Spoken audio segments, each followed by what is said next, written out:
Scott Ellis is a senior member of the organization Patriotic Millionaires. That's a group set up by people with at least $1 million in annual income or over $5 million in assets. And they advocate for fairer tax and that the wealthy should pay more to reduce inequality and protect democracy. Welcome to DW. When you look at Jeff Bezos hosting this multi-million-dollar wedding, while there's so many Americans who are struggling right now with housing, with food insecurity, what goes through your mind as a patriotic millionaire? I think this is just an example that more and more people are paying attention and seeing examples of what extremely wealthy people do with their excessive wealth. There are so many things that our society needs to make things better and fairer for all of us. And those with excessive wealth are choosing to do things like this. More people are noticing, and it's starting to matter. And it sounds like you also think that the public resentment that it might be fueling is justified. How do you like Venice?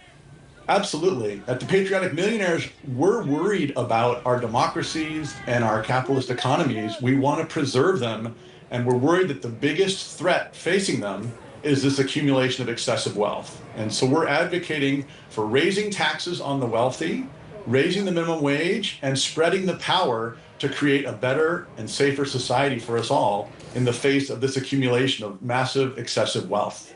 And Bezos is really one of the most recognizable faces. He's reportedly paid zero income tax some years. So when you look at that and you look now at the wedding and also at his lifestyle, you know, what does that tell people about the need for reforming how we tax wealth versus income?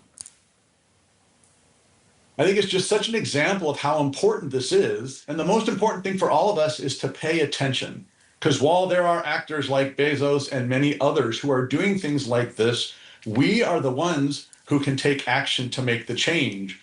We have chosen to accept the tax laws that exist and to support them.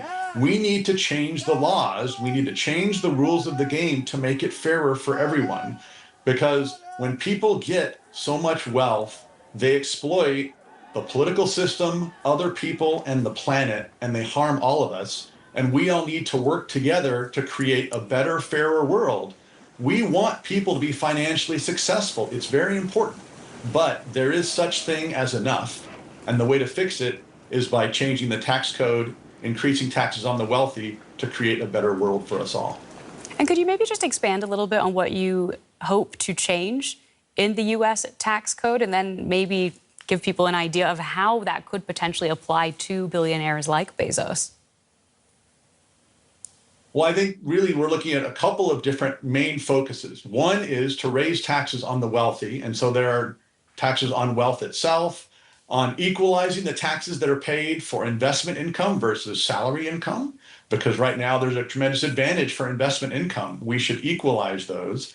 And then also looking at making sure we tax inheritance fairly. And then the other thing we're looking at is raising the minimum wage and raising the threshold of the floor where people pay taxes to enable people who make a regular living wage to not have to pay tax and not be taxed into poverty. So it's really those two parts, raising taxes on the wealthy and then increasing the living wages and a fair tax system for working people as well. I mean, that sounds really appealing probably to most hardworking Americans, but even if you do raise taxes, aren't there always loopholes or chances that these people, you know, have the know-how to hide this money, move it offshore and avoid those taxes? Absolutely, which first of all is why we need to actually pass the law, and second is why we need to enforce it.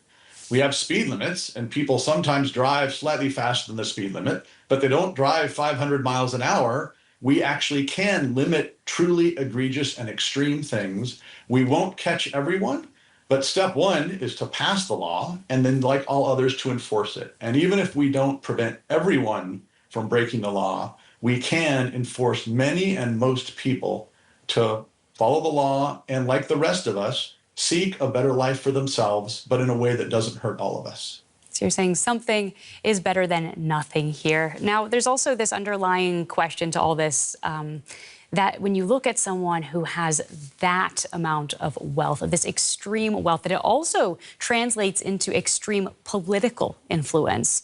Do you think that Bezos's wealth and others like him actually pose a threat to democracy? Absolutely. This is our biggest concern. Once people have enough wealth to pursue a better life for themselves, they've got multiple houses, they've got the fancy boats, their kids' college is paid for, etc., they really use their wealth as power. And so the real question for all of us is not how much wealth we're comfortable with people having, but how much power. And we've seen in past elections and very recent elections how individuals have spent hundreds of millions of dollars to influence political elections. Just yesterday, billionaires in New York City were saying they basically want to buy the next mayor. This is happening today. And then Jeff Bezos owns the Washington Post, and other excessively wealthy individuals have done the same thing to buy the media sources, which are so important in any thriving democracy. So yes, we are worried that democracy is at stake. And I think the demonstration in Venice is a good example that people are starting to pay attention. All of us as citizens need to be paying attention and start taking action to regulate this excessive wealth. Scott Ellis from Patriotic Millionaires. It's been a pleasure speaking with you today. Thank you so much.